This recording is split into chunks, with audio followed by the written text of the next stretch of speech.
Alors on va commencer par le dossier numéro 2, qui est un très beau dossier d'orthopédie avec un poignet qui a posé des problèmes à certains, d'après ce que j'ai compris. Alors, c'est Madame M, 67 ans, qui est tombée sur son poignet. On vous dit qu'elle se rendait au cinéma, on ne sait pas pourquoi. Pas d'antécédents particuliers, sauf une dyslipidémie. Et puis, les examens complémentaires suivants réalisés par un externe brillant, qui vont nous être interprétés par l'orthopédiste du premier rang, le jeune homme avec l'écharpe rouge. Alors vas-y, dis-nous tout. Donc c'est une radio de poignet gauche, de face et de profil. Radio de poignet gauche, face, profil. Radiographie du poignet gauche, oui, radiographie standard du poignet gauche, de face et de profil, ça c'est bien. De face, on voit qu'il y a une fracture qui est extra-articulaire. Oui. De l'extrémité inférieure du radius. Oui, on essaie de mettre les choses dans l'ordre. Fracture de l'extrémité inférieure du radius. D'abord, on cherche à savoir ce qui est cassé. Ensuite, extra-articulaire. Extra-articulaire. Le trait de fracture est vaguement horizontal. Vaguement horizontal, ouais. Ça ne va pas. Ça me va. Vaguement, c'est très bien. Ouais. Qui est horizontalisation de la ligne bistyloïdienne. Ouais. Il y a un diastasis anormal entre le radius et le cubitus. Ouais. Il y a qu'est-ce que j'ai mis une perte de l'inclinaison radiale. Une perte de l'inclinaison radiale, ouais. Une horizontalisation aussi. Ouais, tu as déjà dit ça. Non, mais pas la ligne bistyloïdienne. D'accord. L'inclinaison de radiale. la glène, ok. Glène radiale. Et surtout, le truc qui vaut des points là, et que tu n'as toujours pas dit.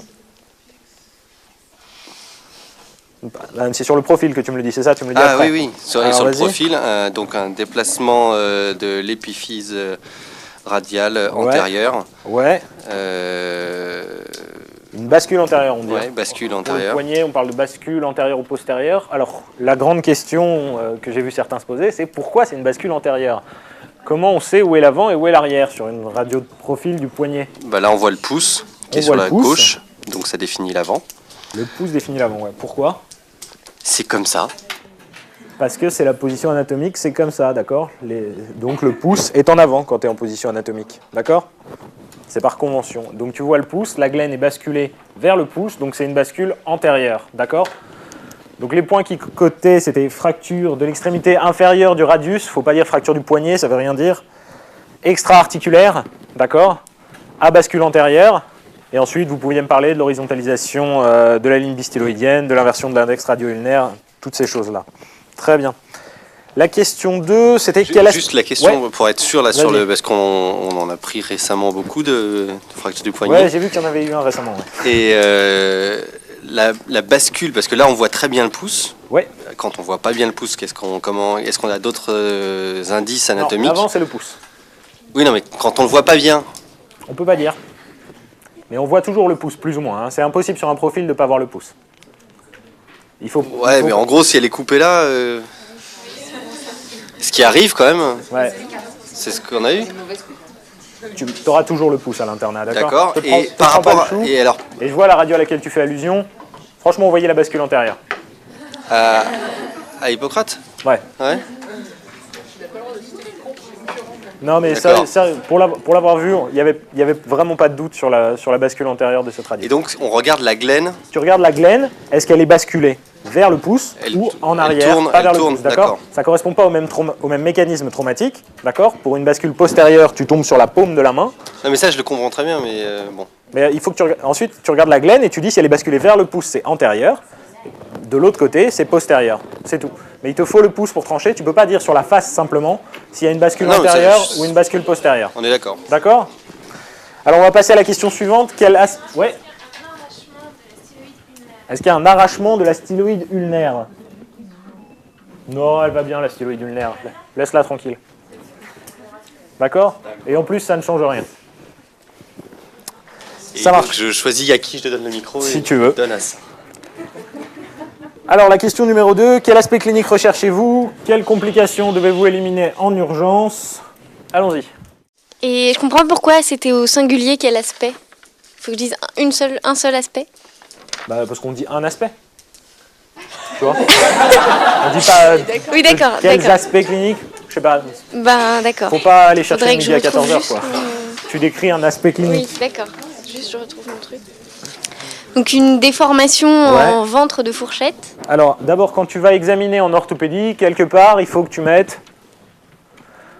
quoi? Voilà, il faut que tu mettes que c'est un examen bilatéral et comparatif, d'accord? Parce qu'on peut avoir le poignet plus ou moins bombant, on peut avoir des kystes, on peut avoir tout ce qu'on veut, ok? Donc, examen bilatéral et comparatif du membre supérieur qui recherche à gauche une déformation au ventre de fourchette, ça c'est gagné parce que c'est une bascule antérieure, oui, et puis? Une attitude des traumatisés du membre supérieur. D'accord.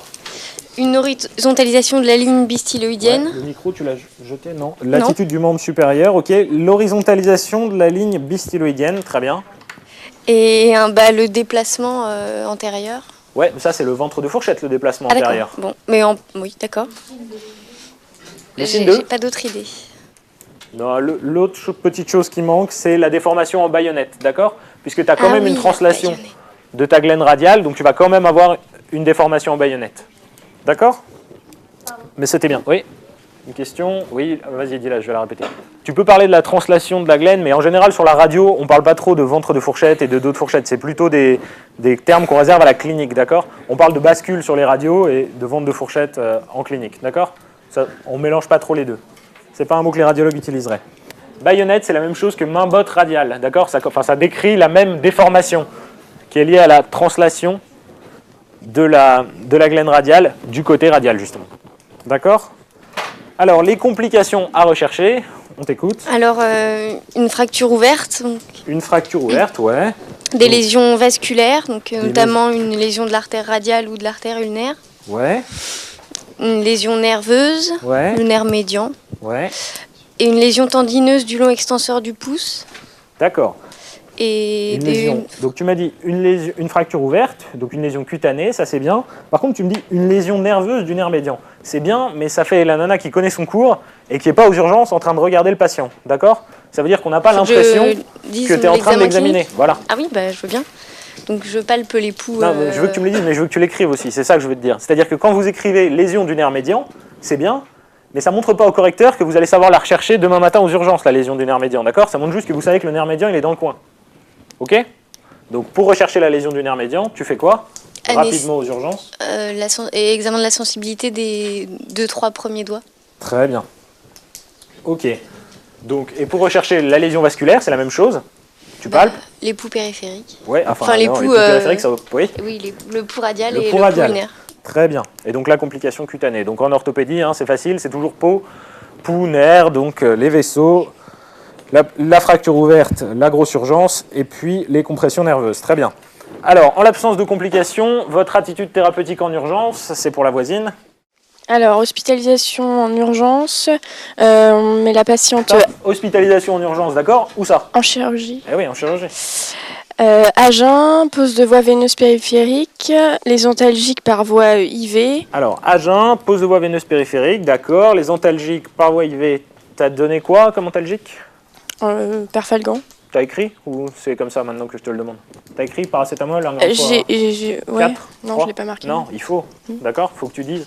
Et tu peux même mettre, si besoin, Oui, si besoin, adapté au palier de l'OMS, 1, 2, 3. Très bien. Une consultation pré-anesthésique. Très bien, la consultation d'anesthésie. Donc ensuite, Et non, comme tu n'es pas sectaire, maintenant que tu as pensé à la consultation d'anesthésie, tu penses à... au bilan, pré-anesthésie. Non. Tu penses à prévenir le chirurgien. Je préviens le D'accord? chirurgien. Parce qu'il faut c'est lui qui va l'opérer. Donc il faut lui dire. Ok? Ok. Donc, sous anesthésie, réduction, contention du foyer de fracture par manœuvre externe sous contrôle scopique. Ouais. Ensuite, un traitement chirurgical par pose de plaque. Alors, tu nous dis réduction, contention du foyer de fracture par manœuvre externe sous contrôle scopique, d'accord? Et tu fais un traitement chirurgical par pose de plaque, c'est ça? Donc, dans ta grande ligne des traitements, tu fais une ostéosynthèse à foyer ouvert ou à foyer fermé? Plaque, c'est foyer ouvert. À foyer ouvert, d'accord? Donc, finalement, la réduction, tu vas la voir cliniquement, parce que foyer ouvert, ça veut dire que tu vas être en face du foyer de fracture, tu vas voir les deux morceaux, et c'est là que tu les alignes. D'accord? tu as le droit de faire de la scopie si tu veux, mais... Ensuite, Ensuite, immobilisation plâtrée par BABP pendant 6 semaines. d'accord. Puis surveillance post-opératoire, alors palpation des pouls, cutanée, nerveux, musculaire, les tendineux. D'accord, la Ensuite- surveillance. Ok. Et puis, à part la surveillance, Radio. t'avais autre chose? Radio, Ouais, non, la J8 radio, et c'est pour surveiller. Rééducation. Rééducation, ouais. Kiné et le traitement étiologique. Enfin, Le traitement étiologique, donc de l'ostéoporose. la prise en charge de l'ostéoporose. Très bien. Alors, tu as juste oublié une petite chose. Dans l'attitude thérapeutique, c'est en urgence, d'accord? Donc, le traitement étiologique de l'ostéoporose, c'est pas tout de suite les biphosphonates, quoi, tu vois? Et par contre, ce qui serait pas mal, outre le fait de lui donner du paracétamol, c'est d'immobiliser son poignet, d'accord? Parce que ça fait mal d'être aux urgences avec le poignet cassé qui se promène. Donc, une petite attelle plâtrée, tu vois, ou quelque chose qui pourrait lui permettre une immobilisation antalgique, ça paraît raisonnable. D'accord? Sinon, c'était pas mal. Alors, les mots-clés en orthopédie sur les fractures, c'est toujours réduction, ostéosynthèse. Si vous êtes particulièrement motivé, vous pouvez dire foyer ouvert, foyer fermé, vous pouvez vous mouiller un petit peu. Et puis, si vous êtes très motivé et un peu orthopédiste dans l'âme, vous pouvez dire plaque antérieure dans ce cas-là. Et ensuite, une contention plâtrée, d'accord? La surveillance, on ne demandait pas de la détailler. La question numéro 4 pour la voisine. Que dites-vous à Madame M à sa sortie? Alors avant que tu répondes à la question, je voudrais savoir qu'est-ce que tu comprends de cette question en fait. Parce que c'est une question assez vague, tu vois. Que dites-vous? Qu'il va falloir faire preuve d'imagination. Il va falloir faire preuve d'imagination. Mais tu comprends quoi? Que dites-vous à la sortie? C'est quoi le problème de cette dame maintenant qu'elle sort? Le problème, c'est qu'elle est avec son plâtre dans Voilà. la nature. C'est ça, c'est qu'elle est plâtrée la dame, d'accord? En fait, c'est ça la question, d'accord? C'est qu'est-ce que vous dites à cette dame qui est plâtrée maintenant, ok? Alors qu'est-ce que tu lui dis? Moi, je lui ai donné une ordonnance avec de la rééducation, un traitement antalgique. Ouais, mais la rééducation sous plâtre, c'est dur. Pour les doigts? Non. Ouais. Bon. Alors, la consultation de contrôle avec la radiographie du poignet toutes les semaines pendant 5 semaines. Le rendez-vous pour l'ablation, non, ça s'enlève pas. On la garde, la plaque. Pour l'instant, on va la garder en tout cas. D'accord. Avec donc une consultation de rhumatologie pour traiter l'ostéoporose et les conseils de consultation en urgence si douleur du poignet, de la main, un déficit sensitif ou moteur et une rougeur, une chaleur du poignet. Très bien. Alors tout ce que tu as dit sur l'ostéoporose, la consultation avec le rhumato, les ordonnances antalgiques, tout ça c'est vrai. Mais ce qu'on voulait surtout là, parce que la dame tu vas la revoir, tu auras de nouveau le temps de lui en parler, ce qu'il ne faut pas louper, c'est le problème du plâtre et des conseils sous plâtre, d'accord? Alors qu'est-ce qu'on dit à une dame qui a le poignet dans le plâtre? On lui dit qu'il ne faut pas qu'elle conduise, d'accord? Qu'elle n'a pas le droit de conduire. On lui dit qu'il faut qu'elle surélève son membre la nuit pour que ça dégonfle et qu'elle évite d'avoir les doigts qui boudinent et qu'elle nous fasse des syndromes bizarres. Et on lui dit de revenir en urgence, comme tu as dit, si elle a mal sous le plâtre, si ça sent mauvais, si c'est mouillé, si c'est rouge, si c'est chaud, toutes ces belles choses. Et justement, elle revient aux urgences parce que c'est moche. Alors, qu'est-ce que tu as répondu à la question? Quel diagnostic redoutez-vous? Quels arguments cliniques devez-vous rechercher en sa faveur? Le diagnostic, je pensais à une infection du matériel exogène. Une infection du matériel exogène, ouais. Alors, d'autres mots-clés là? Infection du foyer de fracture, encore d'autres mots-clés? Ouais, alors dans la grande liste, là, on est dans infection nosocomiale, d'accord? Et dans les infections nosocomiales, on est dans infection du site opératoire. D'accord? Très bien, donc au niveau du poignet gauche, on n'oublie jamais de le préciser.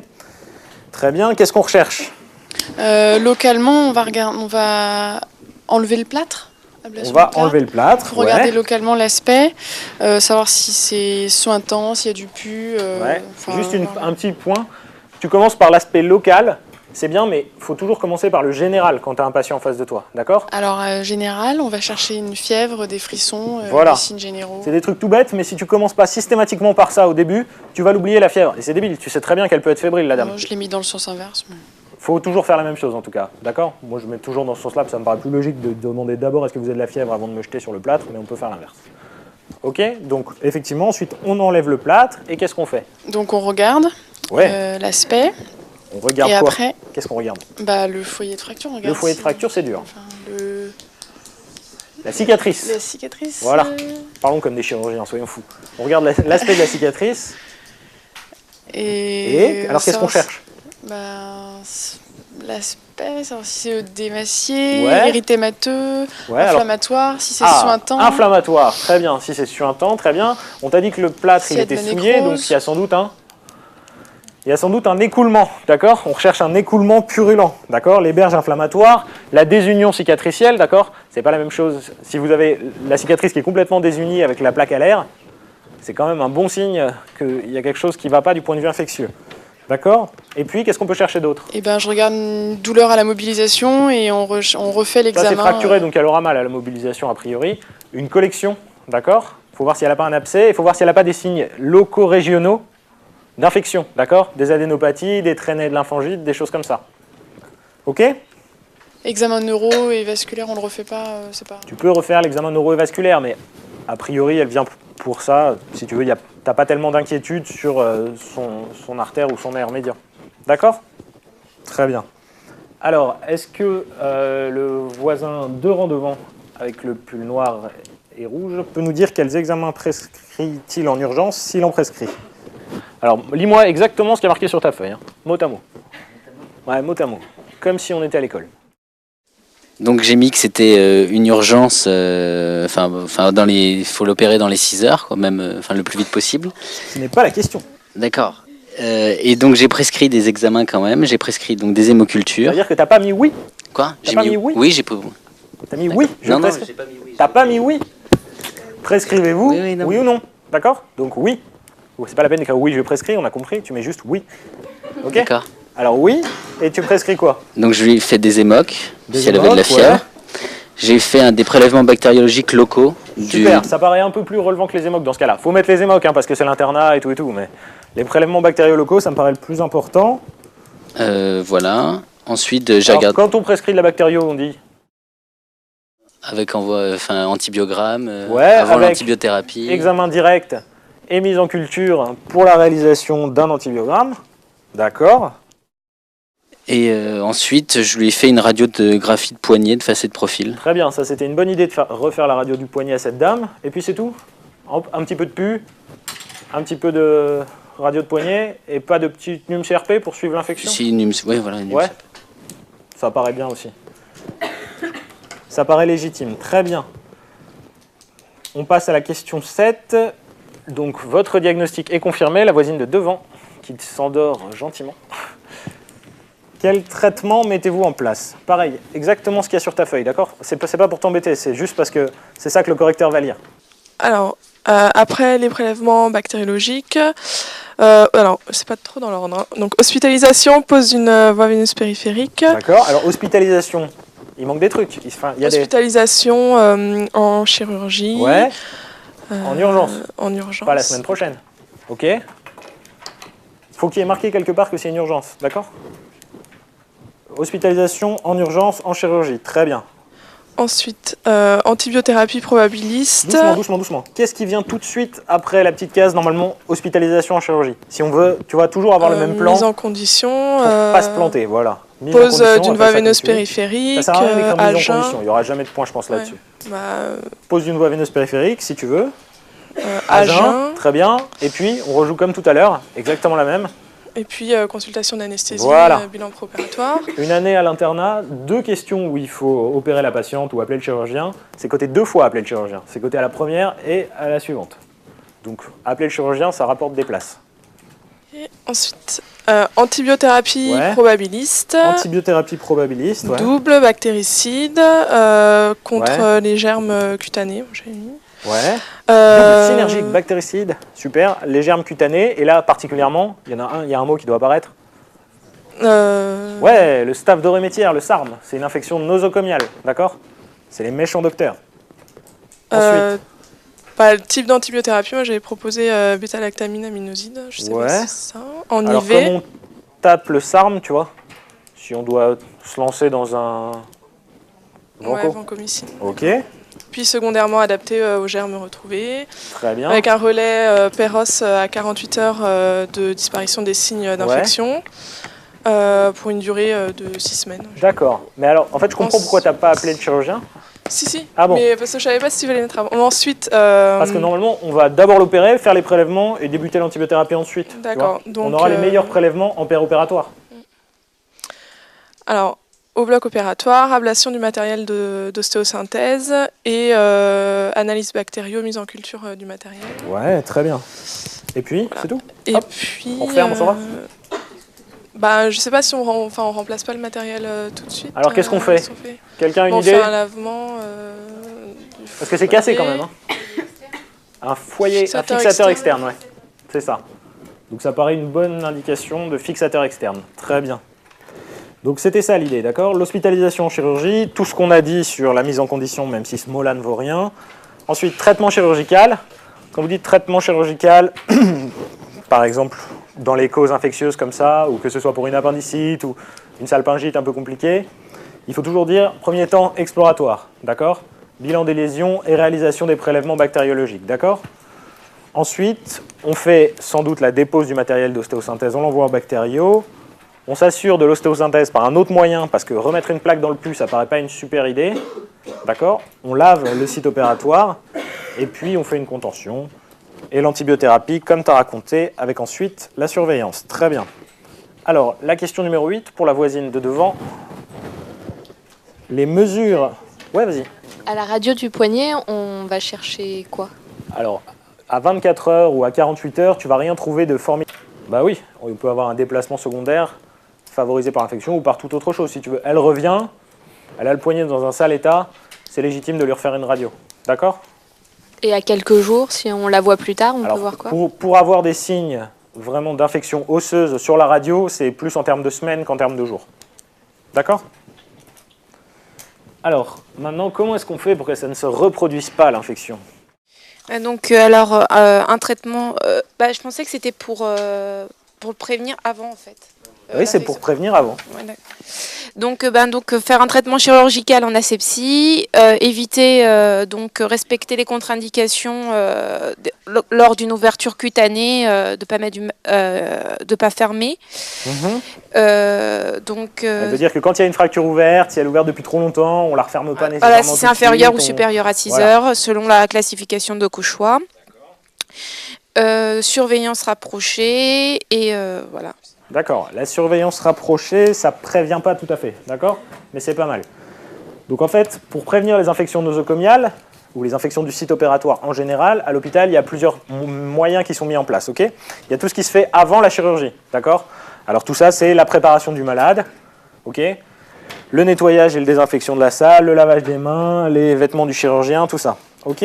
Ensuite, pendant l'acte chirurgical, utiliser du matériel stérile, être en asepsie, avoir des hôtes au-dessus des champs opératoires, toutes ces petites choses. Et puis ensuite, après l'acte, c'est-à-dire quand on va faire des soins locaux, notamment au niveau de la cicatrice avant de mettre le plâtre ou si le plâtre est fénétré, s'assurer de faire les soins locaux sous asepsie. D'accord? L'autre point, c'est la déclaration. D'accord? Quand il y a une infection nosocomiale, vous devez la déclarer au CLIN. Et ça fait partie du système de prévention. D'accord? Parce qu'elles sont recensées et qu'on peut suivre ainsi leur évolution et dire il faut renforcer ou pas la prévention de ce côté-là, renforcer les mesures d'hygiène ou pas. D'accord? Est-ce que vous avez des questions sur ce dossier, éventuellement? Non? Très bien.